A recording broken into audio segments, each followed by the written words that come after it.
Anna Mosley-Gissing. I'm an associate editor at IVP Academic, and I am very pleased today to have the opportunity to talk to Dr. Greg Beale and Dr. Ben Glad about their recent release, The Story Retold. We are so sad that we are not able to be with you all in person for ETS this year, but we did want to make sure that you had an opportunity to hear more about this lovely book and to encourage you to take advantage of the discount related to ETS to make this purchase. So I'm here today to talk with the authors about this book, and I hope that you will learn more about why this is a resource that you don't want to miss. So, Greg and Ben, what gave you the idea for The Story Retold, and how did your partnership on this project develop? I know it was a long time in the works, so give us some story here. Yeah, I'll answer that, Anna. When I graduated from Wheaton in 2008, I started teaching, and even the semester before I graduated, I started teaching an undergrad New Testament survey course. You got to go all the way from Matthew through Revelation. And as I was writing my lectures and finding textbooks and trying to put it all together, I soon realized that my lectures, which are heavily dependent on the Old Testament and the New, I had a difficult time finding a New Testament textbook that proceeded the way that I wanted to teach the class. How did it start? It really started with my frustration. As with most of my writing projects, they start with a point of frustration. So I was frustrated at that point, and I was still at Wheaton at the time. I still lived there with my wife, and Greg was still there. And so I went to him. I can't remember you know what, I do remember talking about the genesis of this conversation on the golf course. I don't know which hole it was, but I remember talking about the proposal with Greg on the golf course. And then we went to Chili's. That's right. That's right. That's right. Can't remember the burger, but I do remember the Chili's part too. And so I asked him, I said, hey, would you be interested in doing something like this? So you know and recognize and have said before how many different New Testament introductions there are out there for professors to choose from when they are preparing to teach this class. How would you say yours is similar to others in this category, and what stands out and makes it unique? So there are two kinds of New Testament introductions that have been out there until ours came out. One is the kind that focuses on the history behind the text, or especially authorship and dating and the occasion. For example, in Paul's letters, there's often a lot of discussion, or who are the false teachers in the particular letter causing the problems, and there's a lot of dispute about that in Galatians, for example. And so you have those kinds, or you have the kind that doesn't focus on those things as much, but they just focus on the outline of each book, and then they survey it. That's why it's often used in New Testament surveys. So ours is quite different. What we have done, we did feel a need to talk about some of the things that the New Testament introductions have done in the past, like, again, authorship, dating, occasion, and so on. But what we do is we kind of abbreviate that at the beginning of the chapter on each book. So we'll have a brief section on that. But then what we'll do is we don't survey each book in depth like some of the other surveys do, but we do try to trace the development of thought in each book. And as we do from chapter to chapter, we talk about the main Old Testament influence in that chapter. And that's what makes it different. And we try, in the beginning chapters, we have material on the storyline of the Old Testament.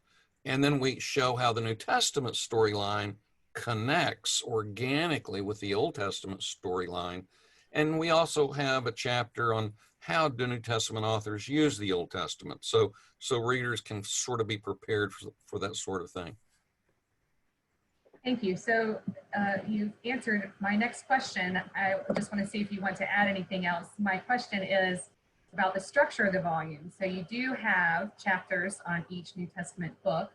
You mentioned you have a chapter on the storyline of the Bible and the New Testament use of the Old Testament. Anything else that you would like to add about the structure of your volume when you look at it as a whole? I'll add something. Okay. At the beginning of each New Testament, at the beginning of each New Testament book that we survey, we draw forth two or sometimes three, perhaps, biblical theological themes that are particularly relevant to that book. So we'll talk about divine warrior, perhaps in Matthew, or the use of mystery in the book of Matthew as well.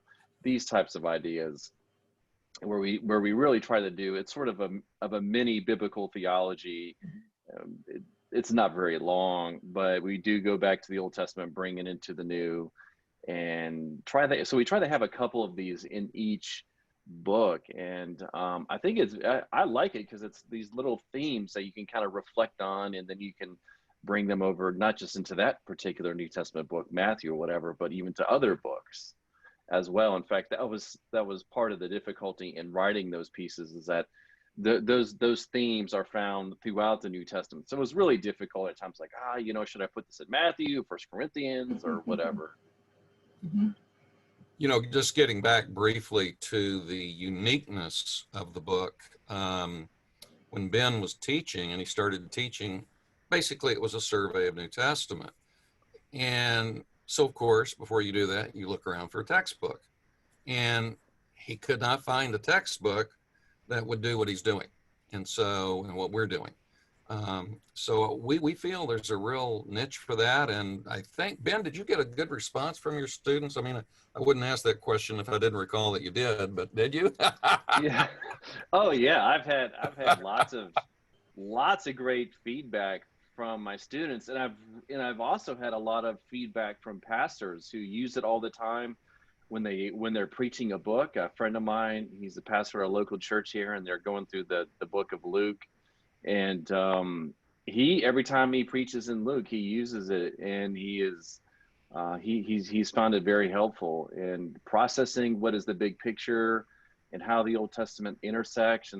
And I've also found people using it in high school settings and seminary settings and college settings. In fact, there's another pastor who contact me indirectly, I think through my mom or through my dad, and he is using it for elder training in his local church, just for general Bible content, so that these elders can learn the Bible through the use of the old and the new in this type of format. So I really think it has wonderful applications, just some I can't even think about. There are so many. There are. I mean, for example, I just had a visit with a doctor, and I had an appointment. He's a Christian, and he's been teaching Sunday school for many, many years at his church.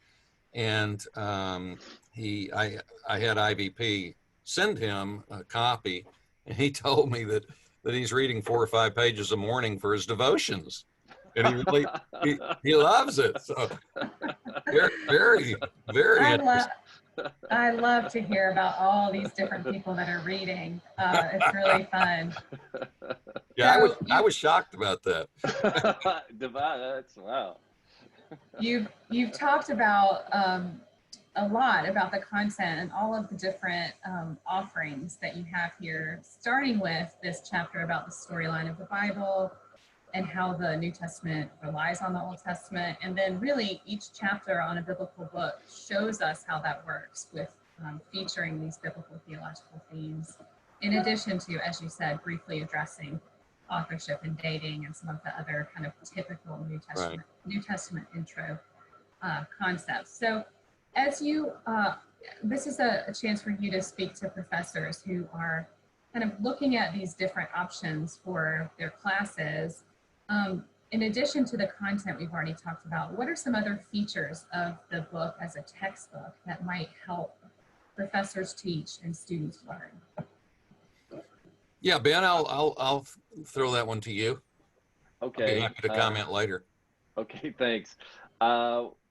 In when I had from the very beginning, my dream was to create a textbook that was that not just, I think, read well and had good content, but looked the part as well.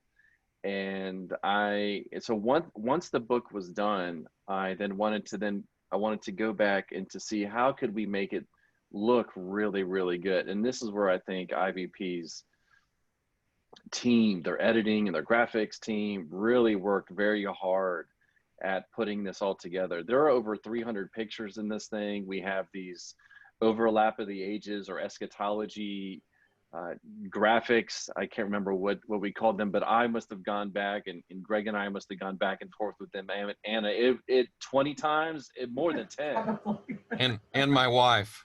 That's right. And Dorinda, yes, perhaps the dog as well. I mean, because there's a reason, in some sense, there's a reason why books don't try to graphically illustrate what we're talking about, because it is difficult and you can only do so much with graphics. But I really think that there are some unique layers to this book, such as the eschatology graphics.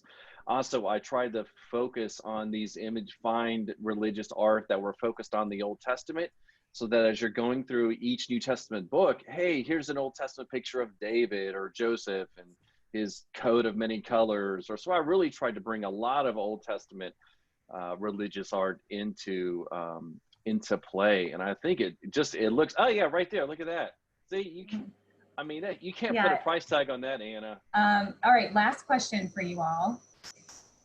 How do you hope the Story Retold will serve readers, whether they're college students, seminary students, pastors, lay people, other professors? Do you have a specific hope for your readers as they dive in?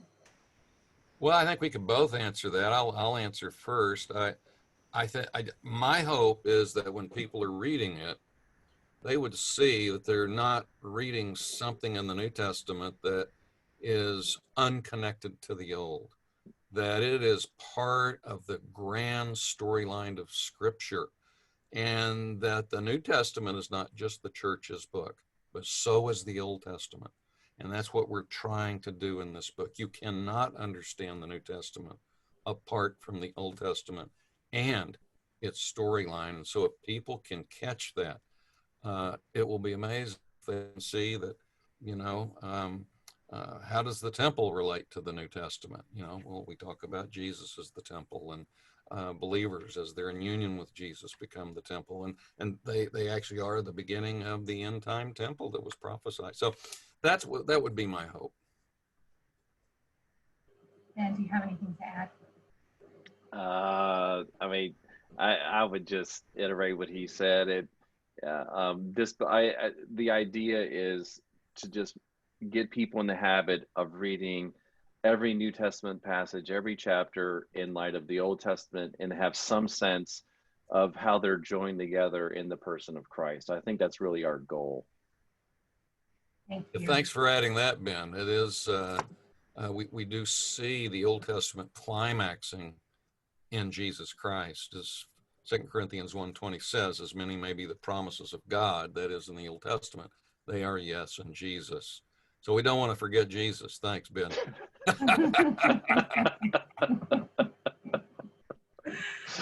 Well, thank you so much for being with us, Dr. Beale and Dr. Glad. It's been a pleasure to talk to you today. We've been talking about the Story Retold, New Testament Introduction from IVP Academic. You can pick up your copy with your ETS discount, and there's more about the book and that discount in the email. Thank you.